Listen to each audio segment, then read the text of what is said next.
La proposition de loi sémencière était au cœur de la séance d'échange entre le premier vice-président de l'Assemblée nationale, l'honorable Isaac Janko Chilumbaï, et une délégation de la CONAPAC ce vendredi 14 août 2026. Cette organisation souhaite enrichir cette proposition de loi initiée par l'honorable Chilumbaï, qui a pour sa part été réceptif face aux propositions de cette organisation. Nous sommes venus rencontrer l'honorable, le vice-président de l'Assemblée nationale. L'honorable a eu le souci de nous les petits paysans parce qu'il a conçu la loi sémencière. Et nous avons commencé à réfléchir sur cette loi depuis longtemps, avant que même lui, je pense qu'il soit au Parlement. Et nous avons sauté par rapport à son initiative. Nous avons pensé que nous devons l'accompagner par rapport à nos idées, aussi voir s'il y a tout ce qu'il a écrit dans la loi, que ces pensées, que nos pensées aussi sont dans cette loi-là. Et nous avons sollicité pour qu'il puisse nous accepter comme tels, comme paysans, pour que nous aussi nous puissions contribuer. À PAC, nous en avons ajouté 3. La première, c'était de la considération des agri-multiplicataires comme une innovation. Et à cela, nous avons encore plus ajouté, c'est la conservation de la semence locale. Okay, nous trouvons quand même, nous remercions toujours Monsieur l'honorable premier vice-président pour ses efforts. Parce que ses efforts avant lui, il y a eu beaucoup de députés, mais qui n'ont pas pensé faire ce qu'il est en train de faire pour le moment.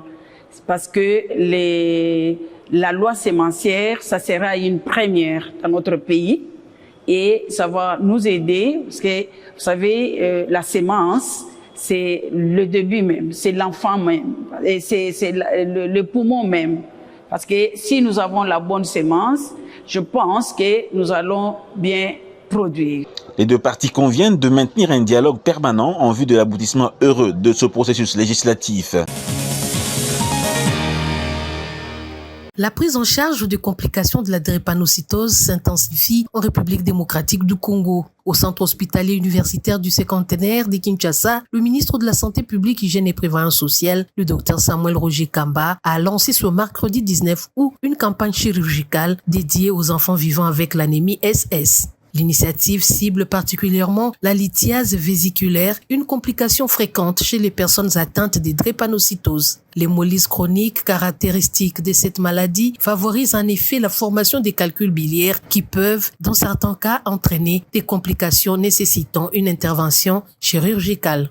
C'est dans cette perspective que la campagne chirurgicale lancée ce jour revêt une importance particulière. Elle constitue une réponse concrète à l'une des complications fréquentes de l'anémie SS et contribue à rapprocher les soins spécialisés des enfants qui en ont réellement besoin.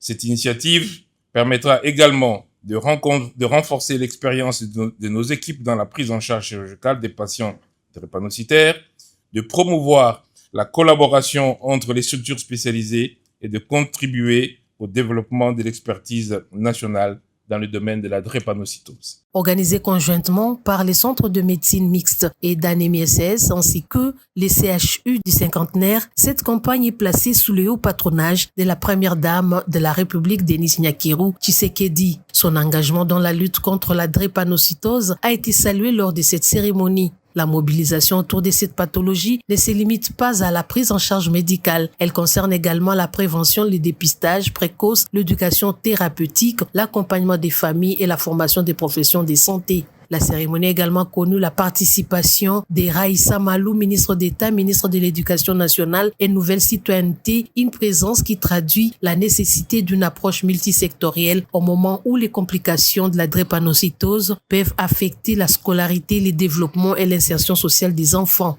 Au-delà des enfants directement bénéficiaires, cette campagne constitue également une opportunité de renforcer l'expertise nationale.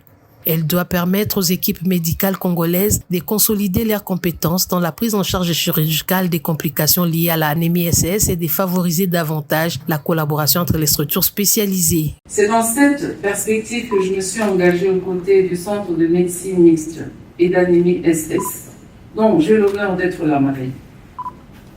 La reconstruction et l'équipement de ce centre, inauguré en mars 2024, ont marqué une étape importante de notre combat commun. Cependant, un bâtiment, aussi moderne soit-il, ne prend sa pleine valeur que lorsqu'il devient un lieu de compétence, de réconfort et d'espérance.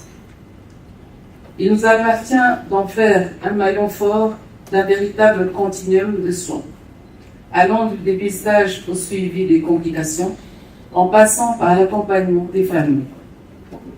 La campagne que nous ouvrons aujourd'hui s'inscrit dans cette même ambition. Pour le gouvernement, cette initiative s'inscrit dans la politique d'amélioration de l'accès aux soins de qualité et de la promotion de la couverture santé universelle sous le leadership du président de la République, Félix-Antoine Tshisekedi Tshilombo.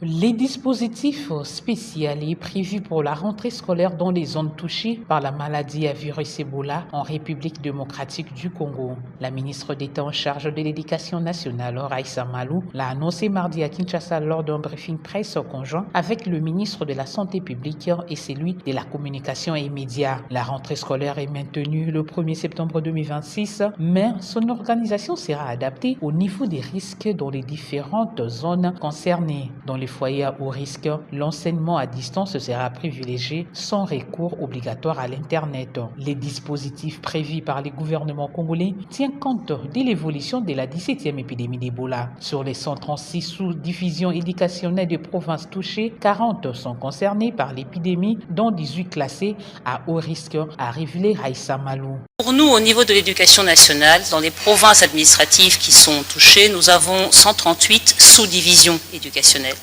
De ces 138, il y en a 40 qui sont touchées et de ces 40, il y en a 18 qui sont à haut risque, soit 13%.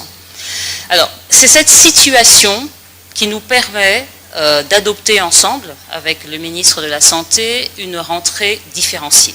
Donc la rentrée a bien lieu le 1er septembre, mais de manière différenciée. Pourquoi ? Parce que l'on peut avoir ces zones vertes, qui sont ces zones qui ne sont pas touchées par la maladie, les zones oranges qui sont les zones touchées, puis on a les zones rouges qui, elles, sont des zones à haut risque. Dans les 18 zones à haut risque, les cours seront principalement dispensés à distance. Les écoles resteront ouvertes, mais avec un accès organisé pour les enseignants, les parents et les élèves. Tous les 15 jours, les parents pourront récupérer des supports pédagogiques contenant les matières essentielles. Ces contenus seront également diffusés par les radios locales et communautaires. La rentrée différenciée dit en fait que l'école reste le point de service éducatif. Donc l'école reste ouverte, les enseignants sont présents dans l'école, avec le ministère de la Santé dans les zones à haut risque. Ce ne sont que les enseignants et les encadreurs qui sont là. Tout le dispositif de lavage de mains, tous les kits sanitaires sont placés dans ces écoles. Et selon un roulement, un dispositif, une programmation, les enfants et les parents peuvent passer à l'école pour récupérer tous les 15 jours les feuilles qui leur permettent de travailler. Alors on va commencer d'abord pour 4 semaines ce dispositif et dans les 4 semaines on va évaluer avec le ministère de la Santé parce que nous sommes convaincus qu'avec la campagne de vaccination l'épidémie serait ainsi maîtrisée, mais dans tous les cas, même si cela devait continuer, tous les 4 semaines, les enfants auront accès, seront imprimés et distribués et diffusés dans les radios locales, les radios communautaires, les contenus qui permettent aux enfants de maintenir, de continuer à rester actifs et de continuer à apprendre ces savoirs essentiels qui sont définis. Par ailleurs, le ministre de la Santé publique, Roger Kamba, a démenti la présence du virus Ebola à Kinshasa, notamment dans la commune d'Elemba. Il n'y a pas de cas d'Ebola à Kinshasa. Vous savez qu'on ne peut pas cacher un cas d'Ebola. C'est impossible de cacher. Imaginons que je décide de cacher un cas. Comment les médecins vont le soigner? Dans quel hôpital? Habillé comment? Comment la famille va être traitée? C'est impossible de cacher un cas d'Ebola. Impossible. Je répète, nous avons décidé dès le début qu'il y aura la transparence la plus totale. Un cas d'Ebola, on vous informe. Un cas d'Ebola à Kinshasa, on informe, nous passerons à la télévision pour vous dire il y a un cas d'Ebola à Kinshasa. On ne peut pas cacher un cas d'Ebola, c'est impossible. Il va contaminer les autres. l'épidémie va commencer. C'est impossible à cacher. Le cas de Lemba, ce n'est pas Ebola. Je peux vous dire à 1000% que ce n'est pas Ebola. Nous avons testé, c'est négatif. Cette personne ne venait pas d'une zone endémique. Cette personne n'a jamais été en contact avec des malades d'Ebola. Cette personne n'a même pas présenté de la fièvre. Rappelez-vous que Ebola, c'est fièvre hémorragique. C'est une personne qui est morte de déshydratation liée à la diarrhée, très probablement un cas de choléra, parce que son fils a présenté de la diarrhée et c'est un cas de choléra. Donc il n'y a pas Ebola à Lemba. Selon le ministre, les décès signalés à Lemba seraient liés à une déshydratation provoquée par une diarrhée avec une substitution de choléra et non à Ebola. À ces jours, le gouvernement fait état d'environ 5000 cas confirmés et plus de 2300 décès, tandis que la riposte se poursuit dans les zones affectées. Donc en résumé, en termes de chiffres, nous sommes autour de 5000 cas confirmés, autour de 2370 cas de décès, avec à peu près un taux de suivi de 82% des cas contacts, mais nous sommes dans à peu près 55 zones de santé touchées qui correspondent en termes d'aire de santé à 8% d'aire de santé. Face à la progression de l'épidémie, les gouvernements et ses partenaires poursuivent les opérations de surveillance, de prise en charge et de vaccination avec pour objectif de contenir la propagation du virus et d'assurer la continuité de l'éducation dans les zones touchées. La protection sociale des magistrats passe notamment par une citation administrative régulièrement mise à jour. Pour ceux qui ne sont pas encore immatriculés à la CENSAP, ces journées constituent une occasion de franchir une étape importante vers l'accès aux présentations prévues par le régime de sécurité sociale des agents publics de l'État. L'activité a ciblé les hauts magistrats de la Cour constitutionnelle, de la Cour de cassation, du Conseil d'État, de la Haute Cour militaire ainsi que le magistrat des offices des parquets près des hautes juridictions. Présidé par le premier président de la Cour de cassation, Eli Léon Ndomba, cette opération vise également à permettre aux magistrats de se conformer aux dispositions légales relatives à la sécurité sociale. L'organisation de cette activité s'appuie sur la loi numéro 22/031 du 15 juillet 2022 portant régime de sécurité sociale des agents publics de l'État. Cette loi institue un régime contributif de sécurité sociale auquel sont aussi assujettis les magistrats au terme de son article 2. L'activité s'inscrit dans la continuité de l'amélioration des conditions sociales des magistrats actifs qui ont bénéficié d'une honorable retraite. Sur place, les équipes techniques de la CENSAP ont accompagné les magistrats dans les différentes étapes de la procédure, notamment l'information, la vérification des pièces, les traitements des dossiers, l'immatriculation des nouveaux affiliés et la régularisation des dossiers incomplets. À travers cette opération, les CSM attend contribuer à l'amélioration de la protection sociale des magistrats et à la mise à jour de leur situation administrative. Il appartient aux magistrats de saisir pleinement cette opportunité, car la présence des équipes techniques de la CENSAP permet à chacun de disposer des informations nécessaires, de poser les questions utiles et surtout de faire avancer concrètement sa situation administrative. Je voudrais donc inviter les hauts magistrats et les magistrats concernés à faire preuve de disponibilité, d'attention et de collaboration au cours de ces 2 journées. Pour le directeur général de la SENSAP, Junior Mata, l'immatriculation ne constitue pas une simple formalité administrative. Elle permet aux magistrats d'être enregistrés dans le système de sécurité sociale et de bénéficier conformément aux conditions prévues par la législation des mécanismes de protection sociale auxquels il a droit. Par le passé, le retraite était prise en charge par le biais du système dit octroyé.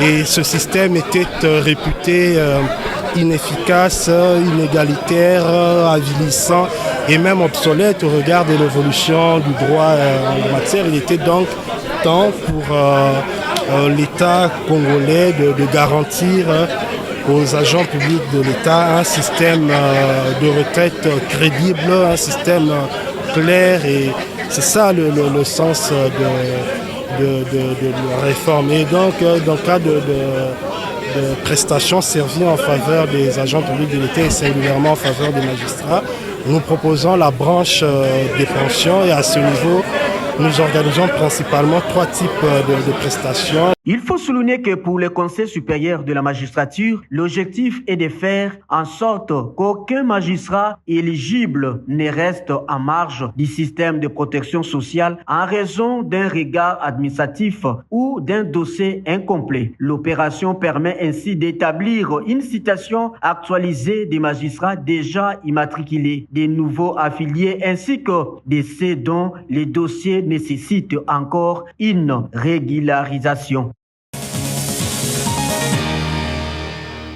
À Bouta, dans la province du Bas-Ouili, 40 agents de l'État sont formés à l'utilisation de l'outil numérique Kobo Collect en vue d'identifier les éleveurs transhumains d'Ibororo. Cette opération doit permettre aux autorités de disposer de données fiables sur ces populations et de mieux encadrer la transhumance dans la province. L'activité a été lancée à Bouta par le ministre provincial de l'Intérieur, Jean-Marie Maziabola, qui assure l'intérim du gouverneur en mission.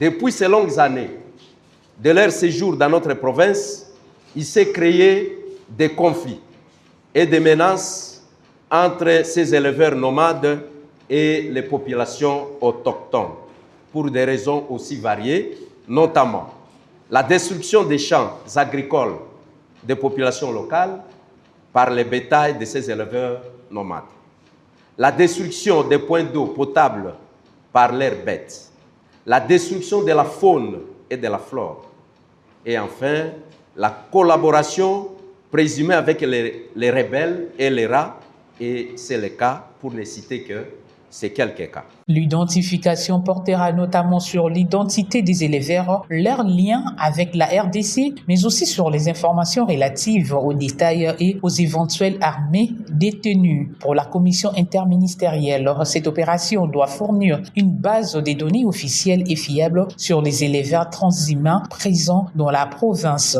Cet événement marque le début d'un travail collectif essentiel pour notre province, le Bas-Ouili, et également pour notre pays, en ce qu'il permettra de manière officielle, scientifique, d'identifier les Mororo qui sont établis dans la province de Bas-Ouili. Après cette phase de formation, l'opération d'identification proprement dite doit démarrer dans le prochain jour dans plusieurs territoires du Bas-Ouili. À travers cette initiative, les autorités provinciales veillent mieux maîtriser le mouvement des transhumances, renforcer la sécurité et améliorer la gouvernance locale. Les dialogues nationaux continuent d'alimenter les débats au sein de la classe politique congolaise. Pour Eugène Diomi Ndongala, président de la démocratie chrétienne, cette rencontre doit avant tout être un espace de rassemblement de toutes les forces nationales au-delà des appartenances politiques, dans l'objectif de renforcer la cohésion nationale, mais aussi obtenir une reconnaissance claire par la communauté internationale de l'agression rwandaise contre la République démocratique du Congo. Face aux défis auxquels le pays est confronté, la question n'est plus seulement de savoir s'il faut dialoguer, mais surtout de déterminer pourquoi dialoguer et autour de quels enjeux. Aujourd'hui, les dialogues, c'est notamment d'abord pour que nous puissions asseoir une cohésion nationale afin de lutter pour l'intégrité de notre territoire. Aujourd'hui, la nécessité des Congolais, les besoins des Congolais, c'est d'éviter les massacres des Congolais. C'est d'éviter à ce que notre pays continue à être divisé. C'est l'intégrité de notre territoire, faire en sorte que notre territoire soit réunifié et donner le pouvoir au président afin qu'il travaille pour l'intérêt de notre pays et non pas nécessairement concevoir la gouvernance du pays de dialogue en dialogue pour recommencer à zéro. Au-delà de la question sécuritaire, le débat porte également sur la participation de certaines personnalités politiques au dialogue national, notamment Joseph Kabila et Corneille Nangaa. Sur ce point, le président de la démocratie chrétienne estime que la réussite du dialogue ne dépend pas nécessairement de la présence des personnages. Le problème de la RDC, c'est la première agression rwandaise de 1996 qui a colonisé la RDC. Et tous les acteurs qui ont participé pour soutenir cette agression ou cette forme de colonisation, ce n'est pas nécessaire que ce soit eux qui vont amener des solutions. Moi, je pense que la solution appartient d'abord aux Congolais. Et pour que les Congolais puissent donner de vraies solutions, il faut que notre pays soit réunifié, afin de bien démasquer qui sont les infiltrés, qui sont ceux qui travaillent pour l'intérêt des colonisateurs, qui sont ceux qui travaillent pour les intérêts économiques du Rwanda, parce qu'il ne faut pas se les cacher. Le Rwanda est en RDC pour des intérêts criminels. C'est ce qu'on appelle la géocriminalité. Un appel, enfin, à la responsabilité collective. Eugène Diomi Ndongala invite les Congolais et particulièrement les acteurs politiques à privilégier une prise de conscience nationale et à éviter toute démarche susceptible, selon lui, de favoriser les intérêts des agresseurs du pays. Pour le président de la démocratie chrétienne, Eugène Diomi Ndongala, l'intérêt national doit rester au-dessus des considérations politiques. Nous sommes le 19 août, journée mondiale de l'aide humanitaire. Aujourd'hui, nous rendons hommage à toutes celles et tous ceux qui choisissent chaque jour de servir l'humanité, parfois au péril de leur vie. En RDC, les travailleurs humanitaires sont présents là où les besoins sont les plus urgents. Ils viennent en aide aux populations touchées par les conflits, les déplacements forcés, les épidémies et les catastrophes. Ils apportent de l'aide vitale, ils apportent de la dignité et ils apportent de la solidarité et surtout, ils apportent de l'espoir. Mais leur mission est de plus en plus difficile.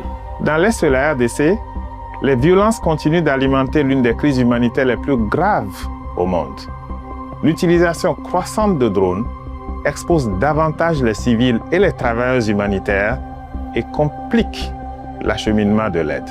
Entre janvier et juin 2026, 243 incidents ont affecté le personnel humanitaire en RDC, coûtant la vie à 6 travailleurs humanitaires. Aujourd'hui, nous honorons leur mémoire. À cette situation s'ajoute aujourd'hui la résurgence de la maladie à virus Ebola, qui aggrave encore la vulnérabilité de millions de personnes. Les besoins humanitaires ne cessent d'augmenter, alors que les ressources, elles, restent largement insuffisantes. Le plan de réponse humanitaire est financé à 47%. Je remercie les partenaires qui nous soutiennent et invite les autres à se mobiliser davantage. Le droit international humanitaire doit être respecté. Les civils doivent être protégés. L'accès humanitaire doit être garanti de manière sûre et sans entrave. Les attaques contre les travailleurs humanitaires doivent cesser. En cette journée mondiale de l'aide humanitaire, j'appelle à une solidarité renforcée et une mobilisation internationale à la hauteur des besoins. À toutes celles et ceux qui continuent de servir malgré les dangers, je veux dire simplement merci. Merci pour votre courage. Merci pour votre engagement. Merci d'agir chaque jour au service de l'humanité.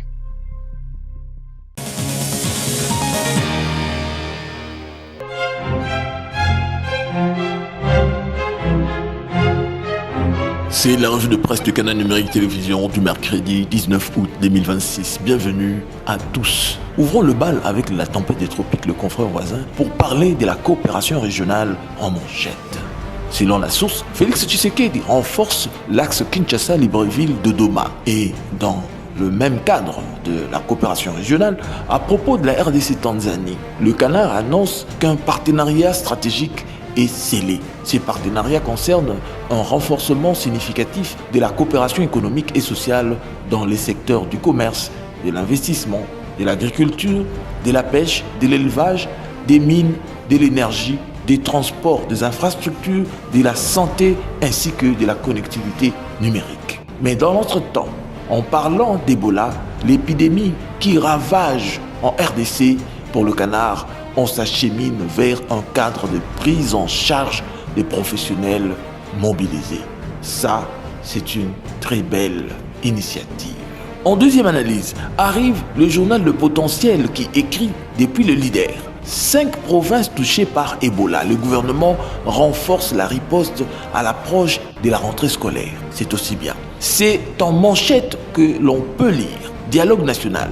Le Canard fait voir que dans une opposition divisée, chacun recherche à tirer son épingle du jeu. À propos du dialogue, justement, on lit autour du 46e sommet de la SADC que les dirigeants de la région appellent à un dialogue inclusif en République démocratique du Congo. Quant à la situation de l'épidémie d'Ebola, Cyril Ramaphosa exige des actes après les promesses de financement.